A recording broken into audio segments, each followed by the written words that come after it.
লালমনিরহাটে কোটি টাকার অবৈধ স্থাপনা উচ্ছেদ, রেলের জমি পুনরুদ্ধারে অভিযানে। আপনারা দেখছেন সমাজের চিত্র টিভি সংবাদ। লালমনিরহাট থেকে এমডি নজরুল ইসলামের পাঠানো ভিডিও তথ্যচিত্রে দেখুন বিস্তারিত। লালমনিরহাট জেলা শহরের বিডিআর গেট সংলগ্ন মেইন রোডে রেলের জমিতে গড়ে ওঠা কোটি টাকার অবৈধ মার্কেট উচ্ছেদ করেছে রেলওয়ে কর্তৃপক্ষ।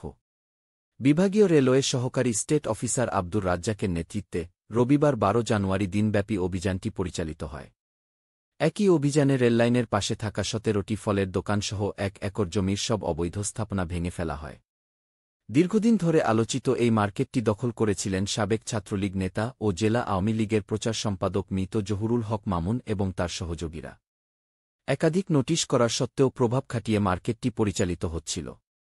জহুরুল হক মামুনের মৃত্যুর পর তার পরিবারের নিয়ন্ত্রণে থাকলেও বৈষম্যবিরোধী ছাত্র আন্দোলন এবং অন্তর্বর্তীকালীন সরকারের পদক্ষেপের অংশ হিসাবে রেলওয়ে কর্তৃপক্ষ দখলমুক্তির উদ্যোগ নেয়।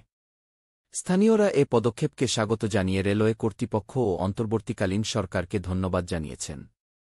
রেলওয়ে বিভাগীয় সহকারী স্টেট অফিসার আব্দুর রাজ্জাক বলেন, রেলের জমি দখলমুক্ত করতে নিয়মিত অভিযানের অংশ হিসাবে এ কার্যক্রম পরিচালনা করা হয়েছে। পর্যায়ক্রমে রেলের সব জমি থেকে অবৈধ স্থাপনা উচ্ছেদ করা হবে।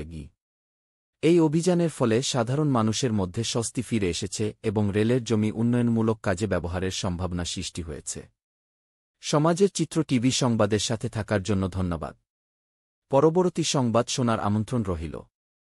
সবার আগের আপনার এলাকার সংবাদ পেতে আমাদের চ্যানেলটিকে সাবস্ক্রাইব, লাইক, ফলো দিয়ে থাকুন।